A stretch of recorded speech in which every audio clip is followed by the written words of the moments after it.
의처증, 의부증으로 인한 이혼의 경우에는 결국 재판상 이혼을 선택을 하게 되는데요.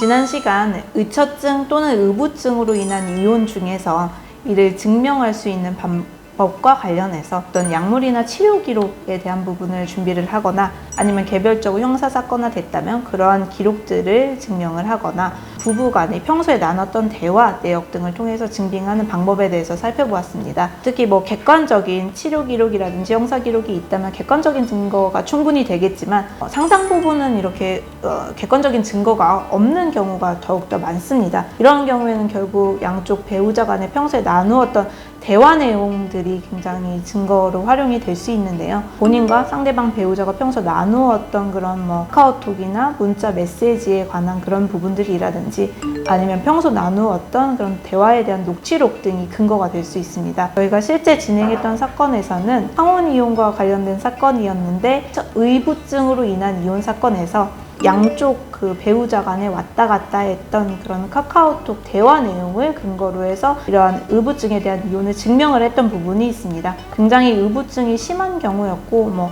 하룻밤에도 수백 통의 메시지로 상대방을 압박을 하고 추궁을 할 정도의 내역을 통해서 몇 개월간의 대화 내역을 전부 증거로 제출을 해서 의부증에 대한 부분을 판단을 받은 사건이 있었습니다. 이혼의 경우에 상대방 배우자와 협의가 된다면 협의이혼으로 진행을 할 수도 있고 소송이혼보다 더욱 간결한 조정이혼으로 끝맺음되는 경우도 많이 있습니다.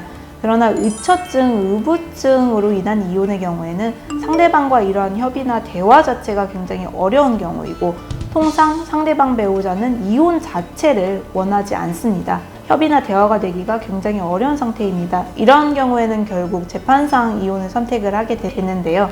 이렇게 재판상 이혼을 하게 될 때는 의처증, 의부증이 존재를 했고 이 의처증, 의부증으로 인해서 혼인관계가 파탄이 났다라는 부분을 증명을 해야 됩니다. 이런 증명에 있어서는 굉장히 객관적인 증거의 확보가 필요하고 그리고 이러한 부분들을 재판부에 충분히 설득력 있게 제시를 하는 것이 중요합니다. 따라서 의처증, 의부증으로 인한 이혼은 혼자 진행하는 것보다는 가사 전문 변호사의 도력을 받아서 충분한 입증 자료를 준비를 한 후 진행을 하는 것이 훨씬 효율적입니다.